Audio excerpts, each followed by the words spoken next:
이름으로 환영합니다. 이 앞뒤 좌우에 계신 성도님들과 주님의 평화가 함께 하시기를 빕니다. 인사 한번 하겠습니다.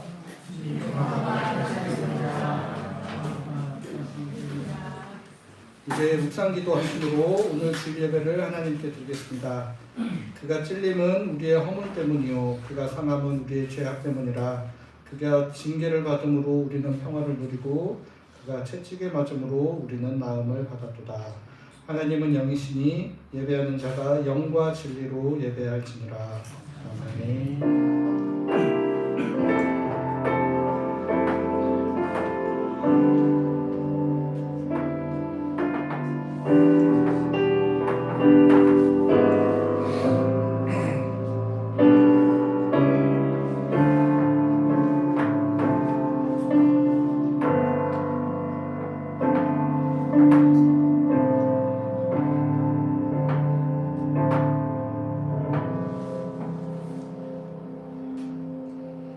죄인들을 구원하시기 위해 고난받으신 예수님을 기억하며 사순절 첫 번째 주일 예배를 주님 앞에 드립니다. 성령님 이곳에 오셔서 예배하는 우리 모두의 마음을 열어주시옵소서. 그리하여 우리를 위해 독생자를 보내주신 하나님의 사랑과 십자가를 지심으로 우리를 구원하신 예수님의 은혜를 마음 깊이 새기게 하여 주시옵소서. 예수 그리스도의 이름으로 기원하옵나이다. 아멘. 모두 자리에서 일어나셔서 찬송가 29장 1절 함께 찬송하겠습니다.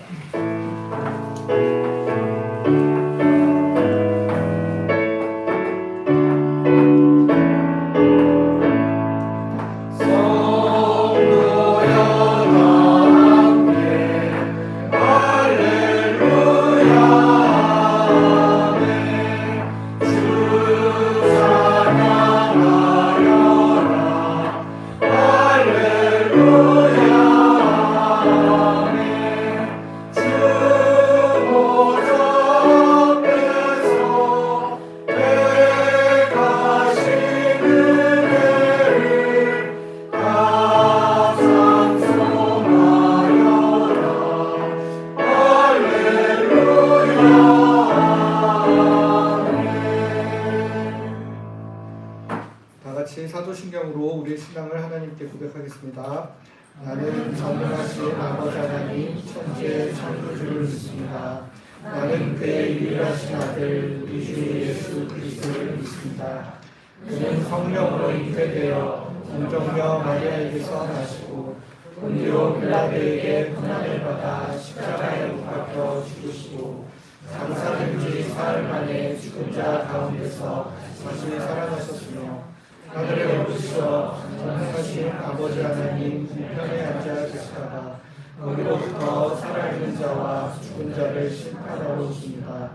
나는 성령을 믿으며 거룩한 공교회와 성도의 교제와 죄를 용서받는 것과 몸의 부활과 영생을 믿습니다. 아멘.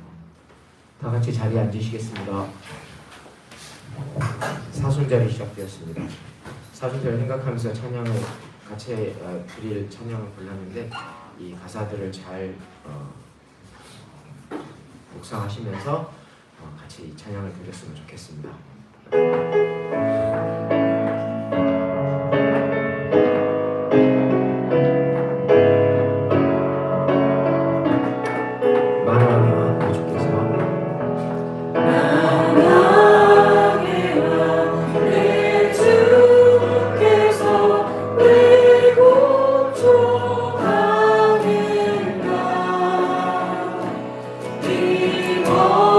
멀리 가 뜻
내가 건너야 할까? 내가 건너야 하나 어디서 내 대신 가네 이제 주의 사랑이 나를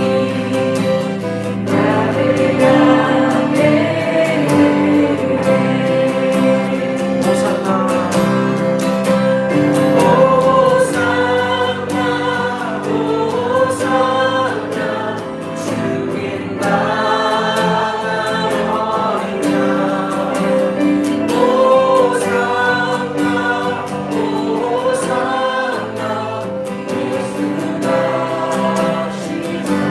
호산나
다 같이 기도로 예배 나가시겠습니다.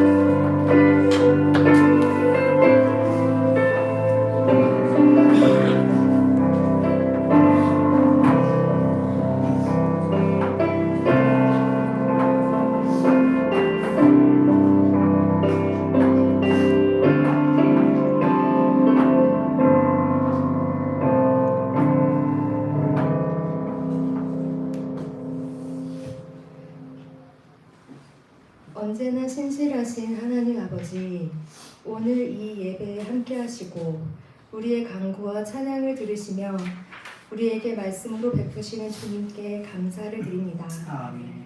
주님, 저희는 어리석고 오만하며 고집센 양 무리와 같아 저희의 삶에 당신의 은혜가 흘러 넘쳐도 쉽게 주님이 보여주신 길들로 따라가기 어렵습니다. 우리를 불쌍히 여기시고 우리의 잘못된 습관과 세상적인 시각과 그릇된 행동들을 회개케 하시고 주님께서 가라고 하시는 좁은 길을 따라 한 걸음씩 함께 걸어가는 교회 공동체가 되게 하여 주시옵소서. 아멘. 경건과 거룩함이 과연 능력이 있는지 의심하게 되는 이 세속적인 시대에 오직 주님께만 영광 돌리고 세상을 이길 수 있도록 우리를 주님의 능력과 힘으로 채워주시기를 간구합니다. 아멘. 주님께서 칭찬하는 교회가 되게 하시고 사랑과 선행을 권면하는 예수님의 제자된 모습이 곳곳에서 나타나는 교회가 되게 하옵소서. 아멘. 이 시간 말씀을 전하시는 주님의 종을 통하여 주님의 뜻하신 바들이 드러나게 하시며 이 교회를 통해 파송되고 또한 함께 소식을 나누시는 선교사님들의 사역과 선교사님들의 건강을 눈동자와 같이 지켜주시옵소서. 우리 가운데 어려움과 아픔을 겪고 있는 지체들에게도 임하사 위로와 회복과 기적을 허락하시옵소서. 우리의 나약함을 통해 일하시는 주님께 찬양드리며 다시 이 땅에 오실 예수 그리스도의 이름으로 기도드렸습니다.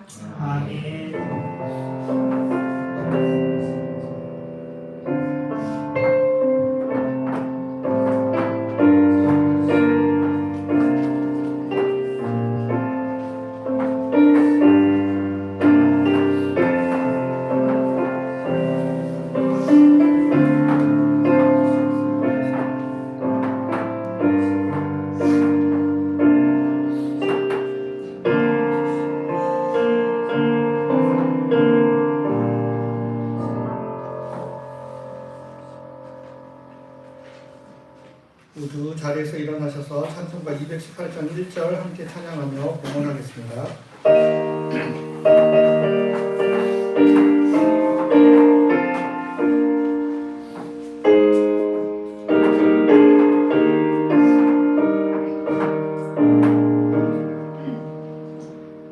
내 마음과 성성을 다하여서 주 너의 하나님을 사랑하라.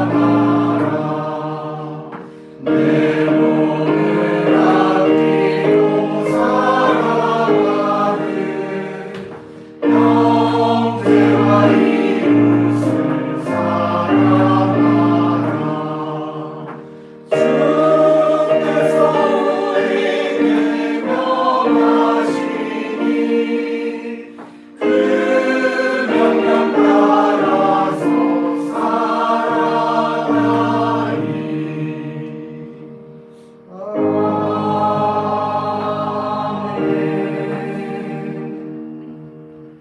주님, 저희 안에는 진실로 주님을 따르기 원하는 마음도 있지만 욕망을 따라 살려고 하는 마음도 있습니다. 사순절을 맞이하여 다시 한번 주님의 십자가 길을 따라 살아보기로 다짐합니다. 저희 마음을 붙드시어 주님을 따르는 순종과 절제의 삶으로 나아갈 수 있도록 인도하여 주시옵소서. 오늘도 이런 은혜를 허락하신 주님의 은혜에 감사하여 마음과 뜻과 정성을 다하여 준비한 예물을 드립니다. 언제나 주님께서 우리 삶을 책임지시고 이끄심을 굳게 믿고 유혹에 흔들리지 않는 삶 살아가는 사람들 될 수 있도록 인도하여 주시옵소서. 겸손한 마음으로 주님의 뒤를 따르며 사순절 길을 보내고 영광의 부활에 다다를 수 있는 저희 삶이 되게 하여 주시옵소서. 예수 그리스도의 이름으로 기도드립니다. 아멘.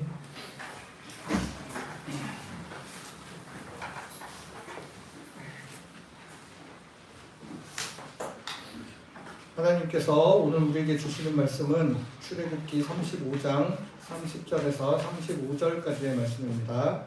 출애굽기 35장 30절에서 35절까지의 말씀, 제가 한 절 읽고 여러분 한 절 읽고 번갈아 읽도록 하겠습니다. 모세가 이스라엘 자손에게 이르되 볼지어다 여호와께서 유다 지파 훌의 손자요 우리의 아들인 브살레를 지명하여 부르시고 하나님은 그에게 충만하여 지혜와 성령과 지식으로 금과 은과 노수로 제작하는 기술을 고안하게 하시며 모세를 깎아 올리며 나무를 쓰기로 더러워진 성전을 일어나게 하시고 또 그와 단지파 아이사막의 아들 오홀리압을 감동시키사 가르치게 하시며 지혜로운 마음을 그에게 충만하게 하사 일어나게 하시되 조각하는 일과 생각하는 일과 정의사의 자세 홍색술과 하는 배술로 숨는 일과 짜는 일과 그 외에 여러 가지 일을 하게 하시고 견고한 일을 고안하게 하시느니라. 아멘. 오늘은 우리 장승희 선교사님께서 하나님의 말씀 전해주시겠습니다. 우리 환영과 감사의 마음을 담아 박수로 읽도록 하겠습니다.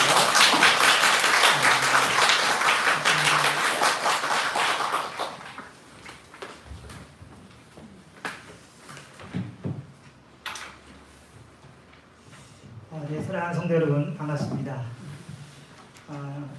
제가 작년 8월에 와서 여러분 앞에서 이 말씀을 전할 때 선교가 무엇인가 라고 물음을 던지면서 선교는 사는 것이다 라는 말씀을 드렸습니다. 지난 여름은 제가 이제 6개월 정도 오키나와에서 생활을 하게 되고 이제 6개월이 지나서 이제 1년이 지났습니다. 제가 한국을 떠날 때가 2월 18일이었습니다. 오늘 2월 22일이죠. 딱 이제 만 1년 조금 지났습니다. 1년을 오키나와에서 아내 이지영 선교사와 함께 보내면서 또 깊이 선교에 대해서 저 자신이 묵상하면서 워낙 오랫동안 이제 목회를 주로 해왔기 때문에 선교에 대해서 묵상하면서 선교는 사는 것이다.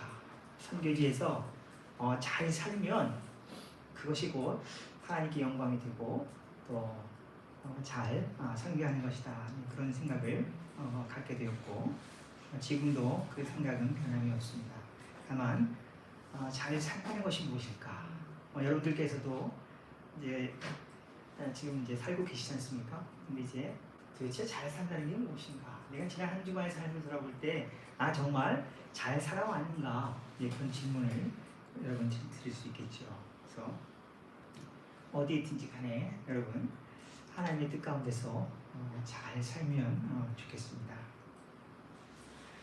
저는 여러분 아시겠지만 지난 목요일에 왼쪽 눈 백내장 수술을 했습니다. 백내장 수술 하신 분 계신가요, 혹시요? 백내장 수술을 이제 하니까 이제 안경 없이 볼 수가 있더라고요. 제가 지금 안경을 쓰고 있지만 이거는 이제 백내장 수술을 한 눈을 보호하기 위해서는 보호 안경이고요.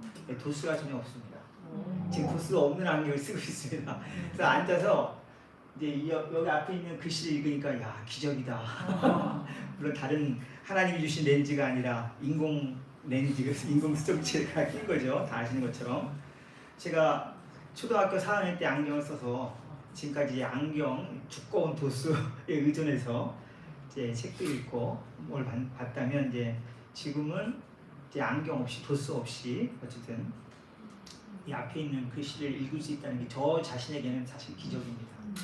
초등학교 4학년 때부터 안경에 의존해서 이제 살은 인생이었는데 안경 없이 이제 좀 보게 됐는데 굉장히 먼 거리 혹은 가까운 거리 잘 보는 건 아닙니다. 제가 지금 가까운 지금 성경을 펴고 이렇게 아이패드에 있는 설교 원고를 보고는 있지만은 잘 안 보여서 글씨도 굉장히 크게 늘렸습니다. 지금 포인트가 14예요. 제가 지금 14 설교 원고를 지금 14를 해갖고 12만 해도 이게 잘 안 보입니다.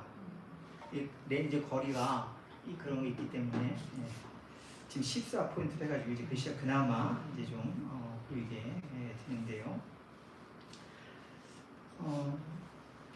여러분들께서 지난 1년 동안 기도와 후원 또 사랑을 많이 베풀어 주셔서 1년 동안 선교지에서 저희 두 선교사가 하나님 은혜 가운데 정말 잘 살았습니다. 정말 잘 살았고요. 그렇지만 뭐 특별히 이 시간에 뭐 선교 보고를 할 것은 많지는 않습니다. 뭐 특별히 할 일이 없기 때문에 뭐 선교 보고다 그런 건 별로 없고요. 지금 오늘 주보를 보니까 설교가 이렇게 선교 보고가 있는데 이걸 합해가지고 선교 보고할 게 너무 없으니까 이제 합해가지고 이제 설교 중에 간간히 여러분께 제가 1년 동안 저희 두 선교사가 무엇을 했는지 간략하게 말씀을 드리겠습니다. 지금 보니까 박세건 지사 눈에 띄네요. 박세건 맞죠? 네, 난 딴타기인가. 네, 반갑습니다. 오늘이 사순절 첫 번째 주일인데요. 선교는 처음에 서두에서 말씀드린 것처럼 선교는 사는 것이다 라고 첫 번째 정의를 내었고, 두 번째 정의는 이제 오늘 본문과 연관해서 선교는 성막을 짓는 일이다 이렇게 말씀을 드릴 수 있겠습니다. 그래서 오늘 설교 겸 선교 보고의 핵심 주제는 성막을 짓는 일이다. 아시겠지만 성막은 성전입니다. 성막은 이제 성전인데 오늘 우리 시대에 와서는 다 아시는 것처럼 성전은 예수 그리스도 자신이고 그리고 우리 자신이 곧 성전입니다. 이렇게 보면 전체적인 논리적인 흐름으로 봐서는 그럼 선교는 뭐냐? 성막을 짓는 일인데 결국은 한 사람 한 사람을 성전 되게 하는 일, 성전을 삼는 일이다. 왜냐하면 선교뿐만 아니라 모든 일들이 사실 우리는 하나님의 영광을 위해서 부르심을 받은 존재죠. 하나님께서는 성전에 살아계시고 성전을 통해서 하나님의 영광이 거룩하게 드러나게 되는 것입니다. 그래서 선교를 통해서 하나님의 영광이 드러나는 거예요. 근데 선교를 통해서 자기의 욕망을 채운다면 이건 선교가 아니죠. 많은 선교사님들이 유감스럽지만 그런 경우가 많이 있습니다. 저도 지금까지 유럽에서 목회하면서 또 한국에서 목회하면서 많은 선교사들을 후원했고 또 보고 듣고 경험한 걸 보면은 선교사들이 유감스럽지만은 자기 욕망에 의해서 선교를 하는 경우가 참 많이 있습니다. 그리고 자신을 파송한 한국교회에 뭔가 실적을 보고하기 위해서 때로는 거짓말을 보고하고 사실이 아닌데 사실 아닌 것을 보고하는 경우도 있고 이렇게 자기의 욕망에 의해서 욕망에 이끌려서 선교를 하는 경우가 있습니다. 오늘 이매진 지사님께서 기도 가운데서 말씀을 하셨지만 우리도 여기서 지금 성전으로서 지금 생활을 하고 있는 것입니다. 그런데 이 성전이 삼위일체 하나님이 거하시는 거룩한 성전이라 하는데 많은 경우에 있어서 성전이 오염이 되는 것이죠. 세상의 더러운 곳으로 이 거룩한 성전이 오염이 되는 거예요. 여러분 잘 아시는 성전 청결 사건처럼 성전에서 장사를 하는 거죠. 자기 욕망을 위해서, 자기 이익을 위해서 거룩한 성전이 아니라 그야말로 강도의 소굴이 되고 그냥 장사하는 그런 가게가 천박한 가게가 되어버린 것입니다. 영적으로 볼 때 우리의 심령이 충분히 그럴 수 있습니다. 우리 안이 장사할 수가 있어요. 돈계산을 하면서 신앙생활 할 수 있고 돈계산을 하면서 우리가 선교할 수 있고 나의 이익을 추구하기 위해서 선교할 수 있고 전도할 수 있고 그게 다 외부에서 이루어지는 것이 아니라 성전인 내 안에서 이루어지는 것입니다. 근데 이것은 하나님께서 원하시는 일이 아니죠. 하나님께서 원하시는 것은 우리 안이 거룩해서 삼일체 하나님이 우리 안에 내주하셔서 우리를 통해서 하나님의 영광이 드러나는 것. 바로 이것을 하나님께서 원하시고 기뻐하시는 것입니다. 바로 이 일을 위해서 선교하는 어려운 지역에 하나님께서 부르신 그 소망에 맞게끔 파송되어서 그 현장에 가서 성막을 짓는 일, 성전을 짓는 일, 한 사람을 성전 되게 하고 그 안에 우상이 들끓는 사람 그 안에 오키나와에 우상이 굉장히 많거든요. 더럽고 추한 그 우상이 들끓는 그 영혼에 하나님의 영혼을 집어넣고 그를 예수 그리스도의 사랑으로 세우는 이 거룩한 사역을 선교사는 현재 가서 하는 것이고 또 우리 예수마을 여러분들은 그런 선교사를 기도로 때로는 물질로 돕고 있는 것입니다. 오늘 본문을 보면 성막을 짓는 매우 중요한 일에 대해서 기록을 해주고 있습니다. 출애굽기 25장에서 하나님께서는 모세를 부르셔서 모세야 네가 성막을 지으라 이렇게 말씀하십니다. 그럼 모세의 입장에서 볼 때 뭐 성막을 잘 모르니까 성막을 뭐 어떻게 지어야 되겠습니까? 뭐 크기는 어떻게 또 뭐 방은 어떻게 만들어야 되겠습니까? 또 재료는 또 어떻게 해야 되겠습니까? 이런 질문이 생기겠죠. 그래서 하나님께서는 모세를 산으로 부르셔서 성막과 관련된 모든 것을 모세에게 보여주십니다. 성막의 크기, 성막의 재료, 방은 어떻게 하고 자세하게 산 위에서 하나님께서 모세에게 보여주십니다. 그리고 모세는 하나님께서 보여주신 대로 이게 굉장히 중요합니다. 모세는 하나님께서 보여주신 대로 성막을 짓게 되는 것입니다. 이게 굉장히 중요해서 출애굽기 25장 40절에 나오지만은 이 성막 전승이 사도행전 7장에 나오는 그 유명한 스데반 집사의 설교 다 아시죠? 스데반 집사의 설교 가운데도 사도행전 7장 44절을 보면 모세가 성막을 지을 때 하나님께서 산 위에서 보여주신 그 양식대로 그대로 지었다라고 스데반 집사가 설교를 합니다. 그리고 히브리서에서도 히브리서 8장 5절을 보면 또 똑같이 출애굽기 25장 40절 인용해서 성막은 하나님께서 모세에게 산에서 보여주신 지시하신 그대로 성막이 이루어졌다라고 말씀을 하고 있는 것입니다. 자, 그래서 우리는 어떻게 1차적으로 결론을 낼 수 있느냐 하면 성막을 짓는 일은 혹은 성전을 세우는 일은 혹은 이 땅에서 한 사람을 성전 되게 하는 일은 어떤 일이다? 하나님의 뜻 가운데서 이루어진 거룩한 일이다라는 결론을 낼 수가 있습니다. 그저 단순하게 이 땅에 교회가 세워진 것이 아니고 그저 단순하게 아무 생각 없이 무교회 가운데서 여러분과 제가 이 땅에 태어나서 하나님의 자녀가 된 것이 아니라 이것이 바로 하나님의 철저한 교회 가운데서 하나님의 놀라운 구원의 경륜과 그의 섭리 가운데서 이루어진 일이라는 것을 알 수가 있습니다. 그리고 이 땅에 성막을 세우기 위해서 성전을 세우기 위해서 파송받으신 분이 누구냐면 바로 하나님의 아들 예수 그리스도라는 것입니다. 이 부분은 요한복음 5장에 명확하게 나옵니다. 요한복음 5장을 보면 아들 예수 그리스도께서 당신의 정체성을 이렇게 설명합니다. 아버지께서 나를 이 땅에 보내셔서 나는 보냄을 받았다. 내가 이 땅에 그냥 내 자의로 이 땅에 온 것이 아니라 내가 이 땅에 온 것은 아버지 하나님께서 나를 이 땅에 보내셨다는 것입니다. 그리고 나는 내 뜻대로 이 땅에서 무엇을 하는 것이 아니라 나를 이 땅에 보내신 아버지 하나님의 뜻대로 그분이 원하시는 일을 그분이 하라고 하신 일을 바로 그 일을 나는 이 땅에서 하기 위해서 왔다라고 명확하게 말씀하십니다. 당신의 정체성과 당신이 이 땅에 무엇을 하기 위해서 이 땅에 오셨는지에 대한 명확한 이해가 예수 그리스도께 있다라는 것입니다. 이것은 철저하게 하나님 중심의 삶을 살 때 하나님의 의존적인 삶을 살 때 가능한 것입니다. 굉장히 이제 수동적이고 피동적인 것처럼 보여지지만 이것은 신적 송태적인 개념처럼 굉장히 적극적인 것입니다. 생각을 한번 해보세요. 여러분 한 분 한 분이 하나님이 나를 이곳에 보내셨다라는 하나님이 이 일을 위해서 나를 부르셨고 선택하셨다라는 명확한 그 부르심에 대한 확신이 있잖아요. 그럼 그 사람이 어떻게 이 땅에 살겠습니까? 대충 안 살죠.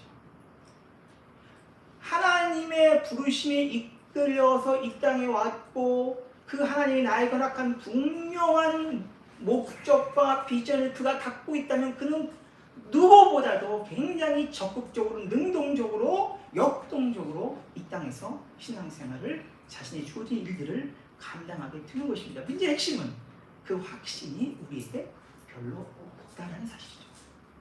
그 확신. 오늘 본문을 보면 1차적으로 하나님께서 모세에게 성막을 지으라고 말씀하셨고 성막의 모든 도면을 보여주셨고 거기에 순종해서 모세는 이제 그 일을 진행을 하는데 35장 우리가 지금 마지막 부분을 읽었지만 35장 1절부터 쭉 보시면 이스라엘 백성들이 성막에 쓰일 재료를 자원해서 갖고 옵니다. 어떤 사람은 나무를 갖고 오고 어떤 사람은 또 보석, 다양한 보석들을 갖고 오고 그래서 성막을 지을 재료가 다 충분하게 전체적으로 모아지는 것입니다. 그러니까 성막은 성전은 어떤 특정한 한 사람에 의해서 이루어지는 것이 아닙니다. 많은 사람들의 그 자원하는 그런 후원과 기부에 의해서 성전, 성막이 견고하게 세워지게 되는 것입니다. 그래서 그 하나님의 뜻이 이제 모세를 통해서 이루어지고 하나님께서 직접 그 성막을 지을 사람을 지명하여 부르시는데요. 지명하여 부렸다가 참 놀랐습니다. 부살레. 어느 정도 성경을 읽으신 분들은 부살레, 오홀리압이라는 두 사람을 아실 텐데 그 두 사람이 오늘 본문에 등장하지 않습니까? 부살레를 지명하여 부르십니다. 여러분과 저는 하나님께서 지명하여 불러 세운 사람인 줄 믿으시기 바랍니다. 나는 그저 이 땅에 있는 것이 아니라 하나님께서 나를 지명하여 불렀다. 그런 분명한 확신을 가지고 하나님께서 지명하여 부르셔서 성전 한 사람을 성전 되게 하는 이 거룩한 사역에 하나님께서 나를 부르셨는데, 그렇다면 하나님께서 그냥 놔두지 않으십니다. 오늘 본문처럼 그에게 하나님의 영을 충만하게 부어주십니다. 여러분, 하나님의 영을 사모하십시오. 하나님, 저는 당신의 영으로 충만하기를 원합니다.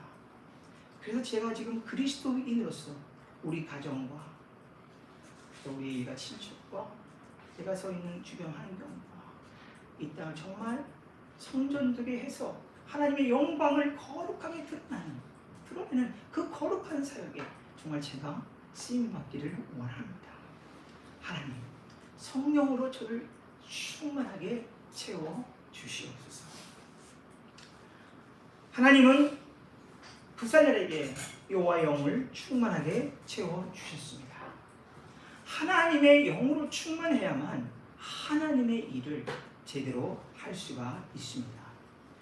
요한복음 5장에 보면 아까 말씀드린 것처럼 예수님께서는 아주 100% 철저하게 아버지께서 나를 보내셨으니 내가 보냄을 받았다고 말하고, 아버지께서 일하신 나도 일하고, 아버지께서 하라고 하신 것만 나는 한다.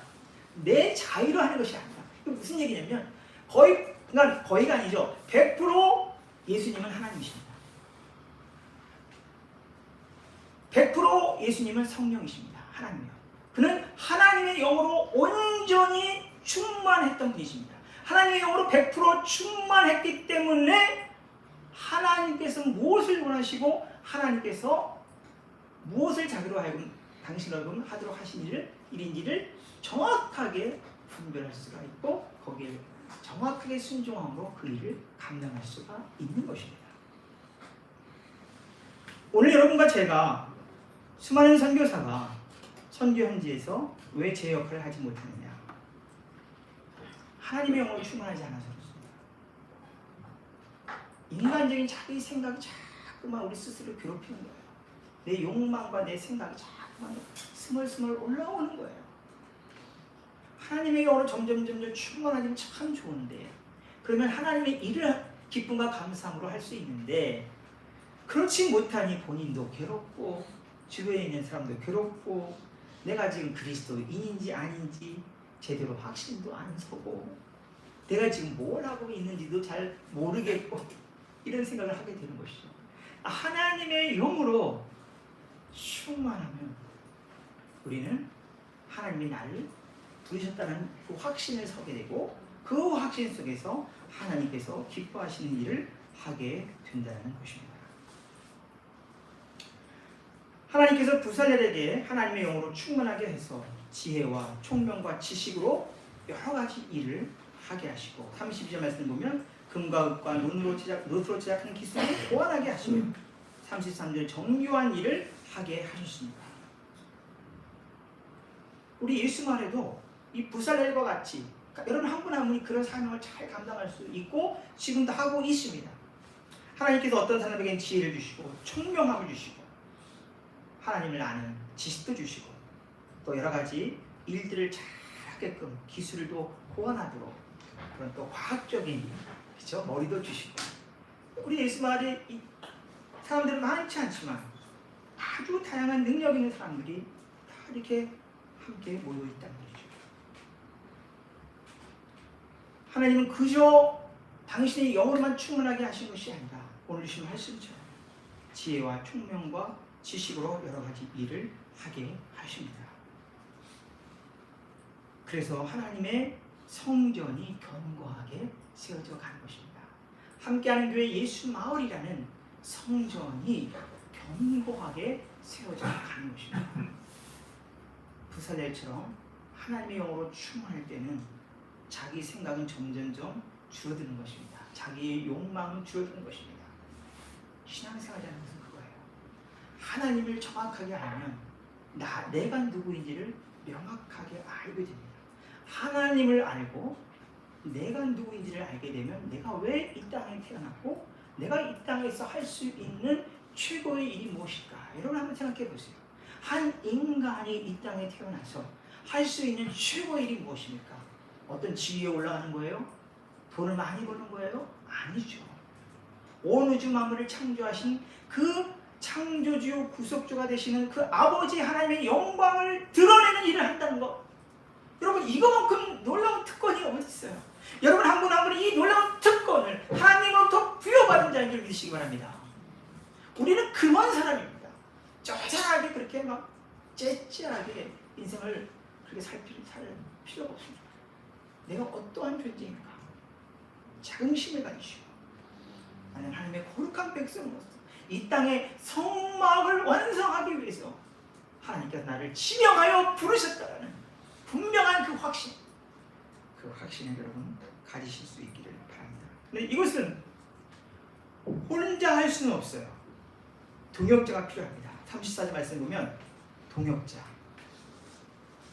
부살렐 혼자서 하는 것이 아니라 그와 단지파 아히사마의 아들 오홀리압을 또 감동시키사 가르치게 하시고 지혜로운 마음을 그들에게 충분하게 주사 여러 가지 일을 하게 하시다라고 말합니다. 동역자 오홀리압, 그래서 성막을 완성하는 것입니다. 하나님께서 저에게도 이지영 선교사라는 동역자를 허락하십니다. 그러니까 우리 두 사람이 성령으로 하나 되고, 그래서 우리의 욕망대로 우리가 일을 하는 것이 아니라 우리 두 사람이 합심해서 성전을 세우는 일을 옥기나에서 하고 있는 것입니다. 그래서 여기서 이 집에서 간단하게 지난 1년 무슨 일을 했는지를 잠시 살펴보겠습니다. 지난 1년 동안 저희는 저희를 그 초청한 일본인 교회, 이름은 조이교회입니다. 조이 채플이라고 하는데 여러분께서 나중에 오키나와 지도를 펴보시면 약 한 중남부쯤에 우루마 시가 있는데 그 우루마 시가 우상이 들끓는 속된 말로 무당이 가장 많은 지역이라고 합니다. 무당이 가장 많이 있는 그 지역에 이 조이치플이라는 아주 훌륭한 교회를 하나님께서 오시로 세치코 목사님, 저희 교회 담임 목사님이십니다. 오시로 세치코 목사님을 통해서 21년 전에 조이치플이라는 교회를 세웠습니다. 이 오시로 세치코 목사님은 정말 대단한 분이세요. 올해 연세가 73인데 여성이고, 여성 차별적인 발언은 아닙니다. 여성이고 독신이에요. 근데 정말 제가 볼 때는 그냥 오직 하나님의 영광만을 위해서 헌신하신 분이에요. 그냥 다음 세대를, 얼마나 다음 세대를 위해서 진력하신 말로 다 할 수 없을 정도로 그렇게 훌륭하게 목회를 잘 하십니다. 교회가 세워진 지는 21년이 됐습니다. 또 부목사님이 한 분 계신데 그 부목사님도 개척 멤버예요.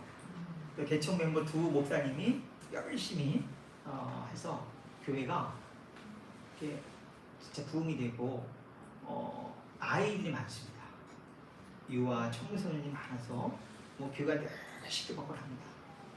가면 우리 예수 마을 생각이 많이 나요. 한 3, 40대가 또 많고 3, 40대 중심이고. 그 조이치프도 지난 1년 동안 전 대략 한 달에 한 번 정도 설교를 했습니다. 한 달에 한 번 정도 설교를 했고 그 중에 2번은 일본어로 벅벅거리면서 설교를 했습니다. 일본어로 이제 처음 6개월 됐을 때 한 번 일본어로 설교를 했고 하다 보니까 잘 전달이 안 된 것 같아요. 그래서 이 하나님 말씀이 전달이 되게 중요한데 아무리 제가 그때 그 당시 43분 정도 일본어로 설교를 했는데 잘 전달이 안 된 것 같아서 이제 아무래도 또 안 돼, 다시 통역을 세워야겠다. 그래서 거기 또 통역하신 분이 계세요. 그래서 통역하신 분이 통역을 좀 했다가 그냥 또 기도하는데 또 한번 다시 한번 시도를 하겠다 마음속에 생각이 있어서 또 다시 10월달에 또 일본어로 또 버벅거리면서 한 40분 정도 설교를 했습니다. 또 마음속에 전달이 안 된 것 같습니다. 또 이제 가면 이제 3월 말에 또 설교를 하거든요. 가면 또 3월 말에 설교를 하는데 그때는 이제 제가 눈이 많이 안 좋으니까 도저히 일본어로 설교를 작성할 수가 없어서 다시 이제 당연히 통역을 할 것 같아요. 일본어로 설교를 작성하는 것이 굉장히 피곤한 일입니다. 솔직히 말하면 이게 교정도 많이 해야 되고 글씨가 점도 많고 그래가지고 잘 안 보이면 너무 필요해요. 글씨 자체가. 그래서 이제 이번 3월달은 도저히 불가능할 것 같고 같고 한 4월 달쯤에 이제 다시 일본어를 할 수 있을지 모르겠습니다. 아무튼 제가 지난 1년 동안 그렇게 거의 한 달에 한 번 정도 하나님 말씀을 전했고 두 분 목사님도 기뻐하셨고 무엇보다 감사한 것이 뭐냐면은 두 분 목사님이 뭐라고 말씀하시냐면 저희 두 선교사가 자기네 교회에 있는 것 자체가 은혜가 된다는 거죠. 너무 좋아요. 저희의 존재 자체가 저희가 한국을 떠나서 이곳 오키나와 시골에 와서 본인들과 함께 이제 섬기면서 교회를 세우는 것을 너무 감사하고 너무 기뻐하시고 목사님과 성도들이 있음 자체가 은혜가 된다. 그런 말씀을 하셨습니다. 그래서 선교는 그게 시작인 것 같아요. 선교지에 가서 그냥 사는 것 자체가 무엇인가를 굉장히 뭘 하려고 하지 말고 업적을 내려고 하지 말고 본인을 파송한 교회 예수마을에 뭔가 굉장한 것을 보고를 하려고 하지 말고 잘 살면 되는 것이 아닌가. 그렇다고 해서 아무 일도 하지 않은 건 아니지만요. 시간이 사실 이렇게 많이 간 건 아닙니다. 1년밖에 안 됐기 때문에 제가 볼 때는 앞으로 2, 3년 정도는 더 언어에 매진을 해야 될 것 같은데 그래도 이제 가서 4월 달부터는 이제 한국어 강좌를 개설을 해야 될 것 같아요. 목사님하고 얘기를 했습니다. 오기 전에 4월부터 한국어 강좌를 열어서 한국말을 가르쳐야 되는 거 그거 굉장히 좋아하시더라고요. 그걸 꼭 원하시고 계시고 그 한국어 강좌가 교인들만이 아니라 그 주위에 사는 중고등학생들 일본 지금 여러분 다 아시는 것처럼 지금 전 세계가 한국을 주목하고 있습니다. 다들 한국어 조금씩 공부하고 싶어하고 K-컬처에 대한 관심이 엄청나게 많고 해서 한국어 개설하면 중고등학생들이 또 주위에 있는 분들이 교회를 안 다녀도 올 것이다. 그러면 이제 교회 문턱을 낮춰서 어떻게든 간에 이 다음 세대 청소년들이 다른 데 가지 않고 어떻게든지 하나님의 교회에 와서 함께 대화 나누고 공부하는 거 그거를 또 굉장히 원하시더라고요. 그런 일들을 또 하게 될 것 같고 올 8월이 되든 아마 내년 초가 되든 이제 성경 공부를 강력하게 원하셔서 저에게 성경 공부를 또 할 것 같고요. 그래서 지난 이제 그렇게 시간을 보내면서 또 이 부살렐과 오홀리아 또 여러 가지 각각의 재능이 있는 것처럼 또 아내 이지영 선교사도 하나님께서 주신 그 재능을 가지고 또 오키나와에 보면은 여성 중보기도 모임이 있습니다.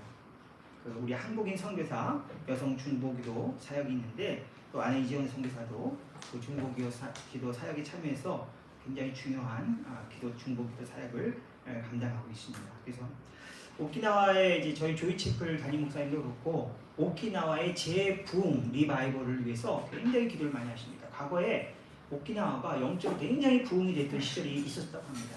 지금 그 과거의 그 영적인 그 재부흥의 도약을 위해서 우리가 한 달에 한 번씩 매주 금요기도 때 기도를 합니다. 그래서 이 중보기도 팀도 그거를 놓고 기도하고 오키나와에 있는 교회를 놓고 기도하고 또 우리 선교사님들의 사역을 위해서 기도하고 또 우리를 파송한 각각 본인들을 파송한 한국에 있는 교회를 놓고 기도하고 그래서 아내 이지영 선교사는 중보기도 사역 한 격주로 보통 있는데 그 격주로 있는 중보기도 사역에 헌신적으로 사역을 하고 있고 그리고 하나님께 또 아내에게 음악적인 재능을 주셔서 작년 크리스마스 때는 또 연합성가대를 교회에서 조직을 했습니다. 한 20여 명 연합성가대를 조직해가서 또 아내에게 지휘를 부탁해갖고 아내가 연합성가대를 또 지휘해서 또 여러 번 예배와 여러 행사를 같이 했던 것을 알 수 있고요. 그 다음에 저희가 오기 전에 신년에 또 저희 교회가 침례교단입니다.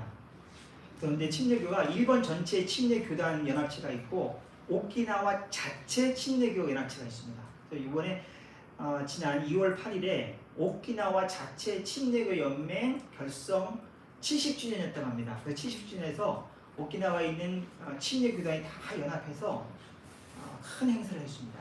그때 또 아내와 제가 연합성가대 오키나와 침례교 연합성가대 성가대 멤버로 참석을 해서 또 하나님께 영광을 돌리기도 했습니다.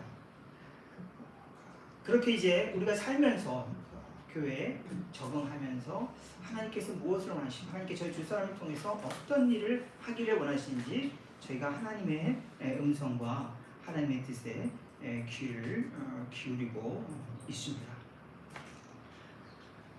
하나님께서는 저나 또 아내 이정 선교사나 우리 두 사람의 삶을 통해서 오늘 여러분께 말씀을 전하는 것처럼 성막을 짓는 가장 중요한 일을 옥기나에서 하고 계시고 또 그거를 하기를 하나님께서는 원하시는 것이죠. 여러분 아시는 것처럼 예수 그리스도 그분 자신이 성막이십니다. 여러분 잘 아시는 요한복음 1장 14절 말씀이 육신이 되어 우리 가운데 거하시며 우리가 그 영광을 보니 아버지의 독생자의 영광이더라 이렇게 나오잖아요. 그때 말씀이 육신이 되어 우리 가운데 거하시며 그 거하시며라는 헬라어 단어에 그 어원 자체 안에 성막이라는 단어가 있습니다. 스케노라는 헬라어 단어, 성막을 치다, 성막을 짓다, 에스케노센 과거형이 써야 되는데 스케노의 성막입니다. 그러니까 예수 그리스도가 육신되어 우리 가운데 거하신 건데 이 땅에서 사신 건데 그것을 요한은 예수 그리스도 자신 거대한 성막이 이 땅 가운데 쳐졌다. 성막 자체. 그러니까 말씀이 육신이 되어 우리 가운데 오신 그 예수 그리스도 자신이 거룩한 성막으로 하나님의 영광을 드리는 것을 그렇게 표현을 한 것입니다. 성막은 하나님께서 우리와 만나시는 곳입니다. 하나님께서 이스라엘 백성과 만나고 예배를 받으시기 위해서 모세를 통해서 성막을 짓도록 명령하셨습니다. 이때까지는 하나님께서 모세를 어디에서 부르셨냐면 산 위에서 부르셨습니다. 모세만 따로 산 위에 올라오게 해서 산 위에서 모세와 대화를 하고 하나님께서 말씀하시기를 원하시는 내용을 모세에게 전달했습니다. 그런데 성막이 세워진 다음부터는 하나님은 산 위에서 모세를 부르시지 않았습니다. 성막에서 모세를 불렀습니다. 여러분 레위기 1장 1절을 잠깐 한번 보세요. 레위기 1장 1절. 이제 출애굽기 마지막 이제 성막이 완성이 되고 40장에서 그 다음에 레위기 1장 1절을 보시면 함께 한번 찾으신 분이 읽어볼까요? 레위기 1장 1절 시작. 여호와께서 회막에서 모세를 부르시고 그에게 말씀하여 이르시되 회막은 바로 성막을 가리키는 것입니다. 항상 출애굽기 때까지는 하나님께서 모세를 산 위에서 부르셨어요. 그런데 이제는 하나님께서 낮아지셔서 산 위에서 부르시지 않으시고 회막에서 모세에게 말씀을 하시는 것입니다. 레위기의 굉장히 중요한 주제가 바로 제사죠. 예배. 레위기에 보면은 대속죄일이 나오고 예수 대제사장이 대속죄일 날 1년에 한 번 백성의 죄를 가지고 성소를 지나고 휘장을 지나서 지성소로 들어가지 않습니까? 이런 내용들이 레위기의 핵심 주제예요. 이 1장 1절에서 우리는 바로 여기서 말씀이 육신이 되어 우리 가운데 거하시는 우리가 그 영광을 보니 아버지의 독생자의 영광이라는 요한복음 1장 14절을 미리 보게 되는 거죠. 하나님께서 밑으로 내려오셔서 모세와 만나시고 이스라엘 백성과 만나시는 것입니다.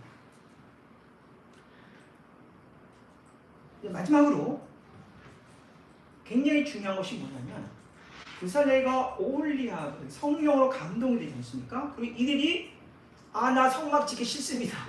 너무 힘들고 날 모르고 나 성막 짓기 싫습니다라고 하지 않고 전적으로 순종을 했다는 것입니다.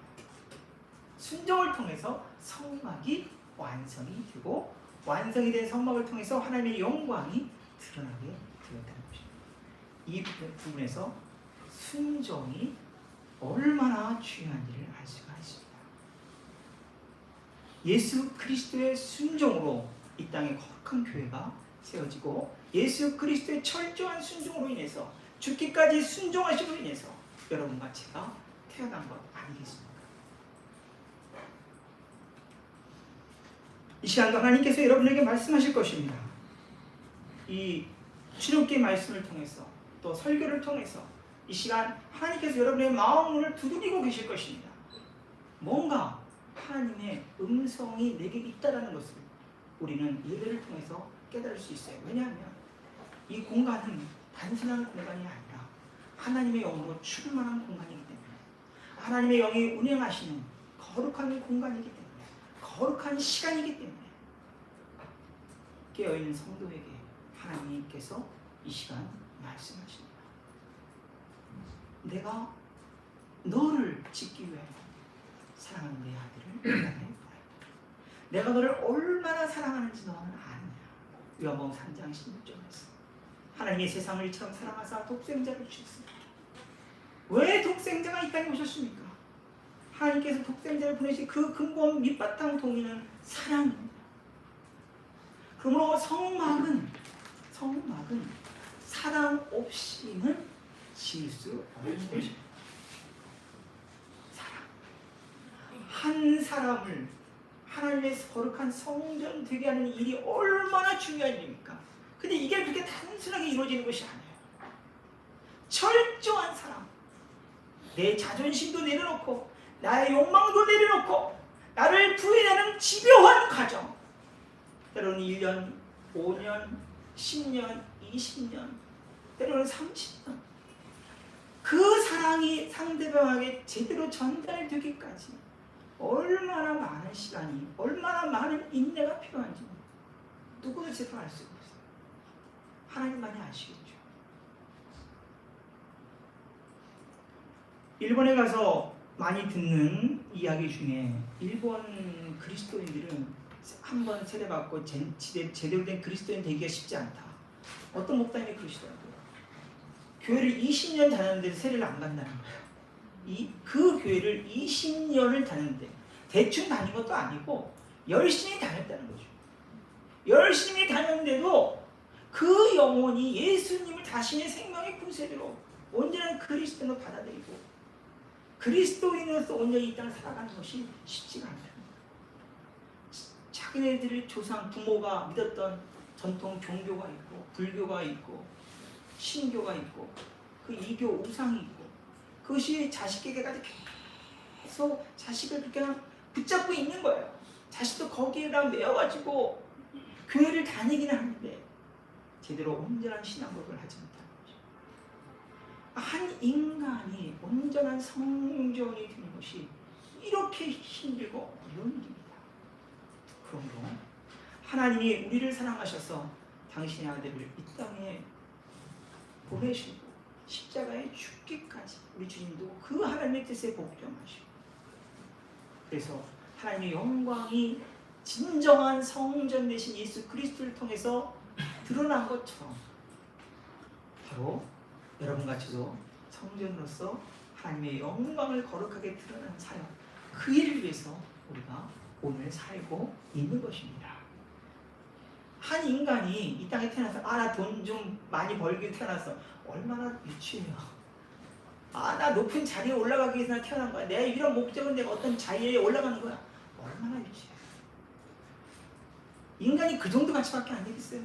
나 무슨 강남에 있는 뭐 굉장한 집 하나 살기 위해서 나는 내 모든 걸 다 투자하고 난 그것만 향해서 돌직구 버지게 얼마나 불쌍해요 인간이. 오늘 나는 도대체 왜 여기 있는가? 나는 누구인가? 오늘 여러분 이 사순절 첫 번째 주일을 맞이해 다시 한번 내가 성전이구나. 나를 성전 삼기 위해서 얼마나 많은 고통과 사랑과 인내를 나에게 하나님께서 베풀고 계시는지 그것을 기억하면서 때로는 회개하시고 때로는 감사의 눈물로 하나님께 영광을 돌리시고 그래서 여러분 한 분 한 분이 정말 온전한 거룩한 성막도 되시고 거룩한 성전 삼는 이 거룩한 일을 또 계속해서 감당하셔서 정말 우리 주님께 칭찬받고 인정받는 정말 하나님의 영광을 거룩하게 드러내는 함께하는 그 예수 마을 줄 수 있기를 주의 이름으로 간절히 축복합니다. 기도하겠습니다. 하나님 감사합니다. 저희 두 사람이 함께하는 그 예수 마을의 기도와 사랑으로 오키나와에 파송을 받은 지 1년이 되어 또 다시금 사랑하는 교회에 와서 하나님 말씀을 전했습니다. 이 말씀을 통해서 오직 하나님의 영광이 드러나고 이 땅에 하나님께서 기뻐하시는 아름다운 거룩한 성전이 많이 세워지어지고 하나님의 영광이 온전히 드러날 수 있도록 우리의 목을 더하여 주옵소서. 우리 구주 예수 그리스도의 이름으로 기도합니다. 아멘.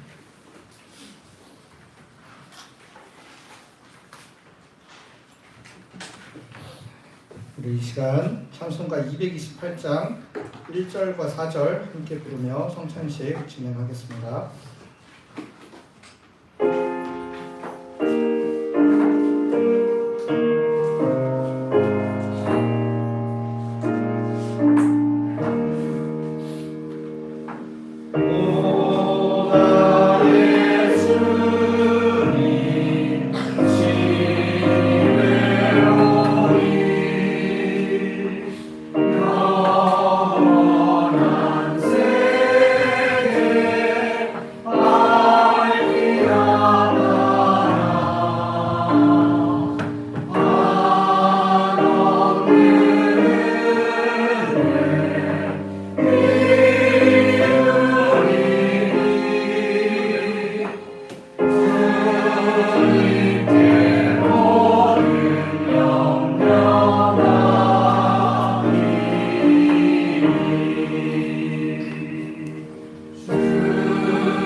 사랑하는 성도 여러분, 이 성찬 예식은 예수 그리스도께서 자신의 모든 것을 내어주시며 보여주셨던 온전한 사랑을 기억하고 그 사랑을 우리 몸에 새기는 예식입니다.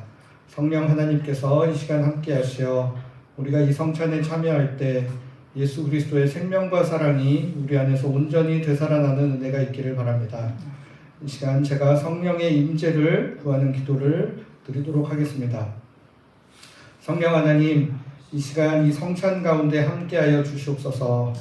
저희가 이 성찬에 참여할 자격 없는 자들임을 잘 알고 있으나 우리 주님께서 너그러운 사랑의 마음으로 초청하여 주셔서 이 거룩한 식탁 앞에 섰사오니 이 거룩한 나눔을 통하여 주님의 사랑을 온전히 깨닫는 시간 되게 하여 주시옵소서. 저희가 함께 나누는 이 빵과 잔의 은혜를 베푸사 거룩하게 하시고 이 성찬을 통하여 예수 그리스도와의 온전한 연합을 경험하게 하여 주시옵소서. 아멘. 예수 그리스도의 이름으로 기도드립니다. 아멘. 주께서 잡히시던 날 밤에 사랑하는 제자들과 마지막 유월절 식사를 함께 나누셨습니다. 그때 주님께서 떡을 들어 축사하셨습니다. 그리고 떡을 떼어 제자들에게 나누어 주시며 이렇게 말씀하셨습니다. 이것은 너희를 위하여 나누어 주는 내 몸이다. 받으라, 먹으라. 식후에 다시 잔을 들어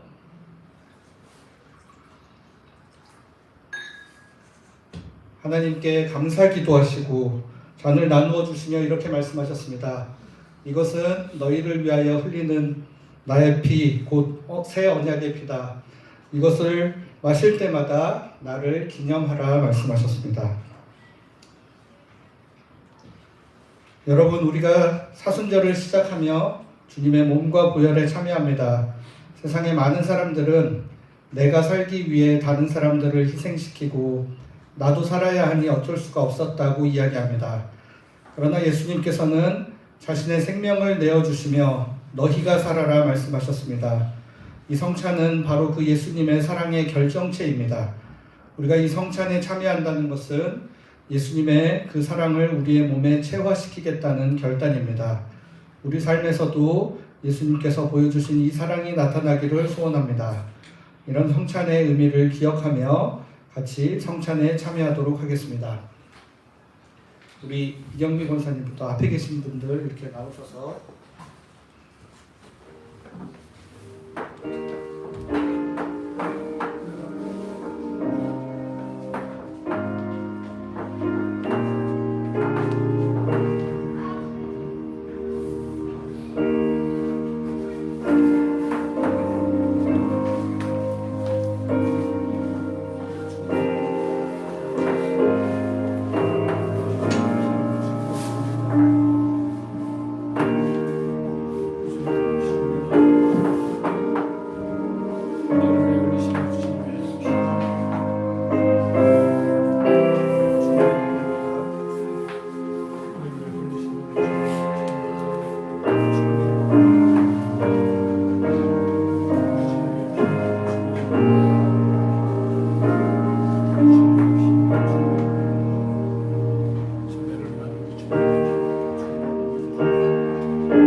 감사기도 드리겠습니다.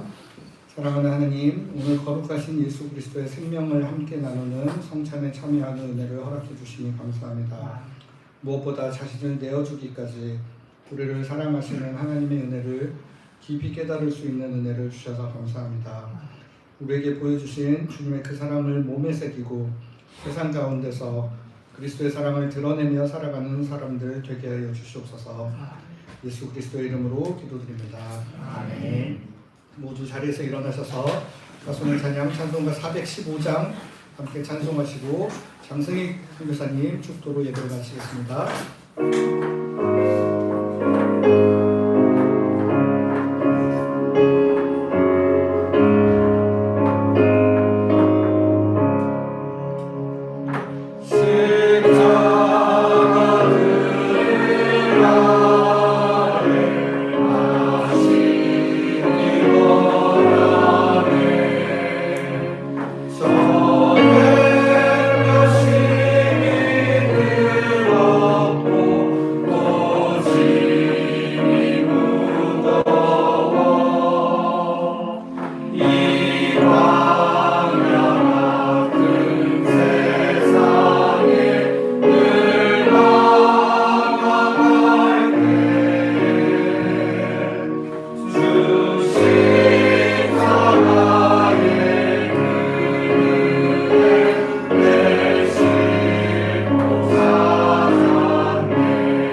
세세무궁토록 존귀와 영광을 받으시기에 합당하신 살아계신 주 여호와 하나님, 하나님께서 우리를 참으로 사랑하셔서 당신의 아들을 통하여 우리를 하나님의 거룩한 백성이요 자녀로 삼으신 종에 감사와 찬양과 영광을 올려드립니다.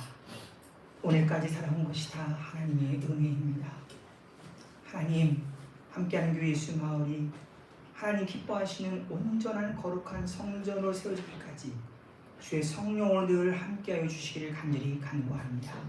말씀의 종 양병 목사님과 또 내주하신 사모님과 모든 성도들을 특별히 기억하여 주시고, 목사님 눈물로 기도하며 말씀을 준비할 때마다 하늘 문을 여셔서 생명의 진리의 말씀을 주시고 늘 성령 충만하게 하셔서 정말 이 세상의 흐름에 편승하지 않으면서 이 세상을 리드해 나가는 진정 깨어있는 하나님의 마음에 합한 귀한 목회자로서 든든히 서게 하시고, 모든 성도들과 한마음 한뜻이 되어서 오직 하나님의 영광만을 바라보며 나아가게 도와주시옵소서. 사랑하는 성도들의 각 가정의 필요를 채워주시고, 한 분 한 분이 진정으로 하나님 기뻐하시는 온전한 거룩한 성전으로 세워질 수 있도록 주님 역사하여 주시옵소서.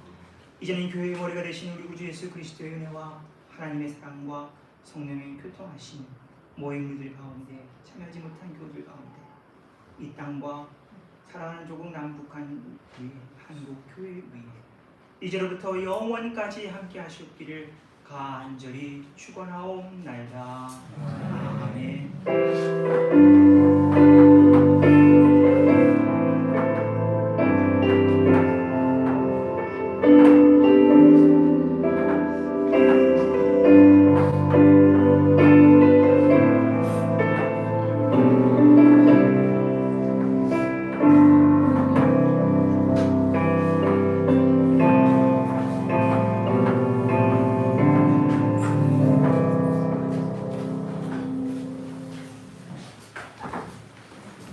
네, 자리하시고 저희 교회 소식 전하도록 하겠습니다. 오늘도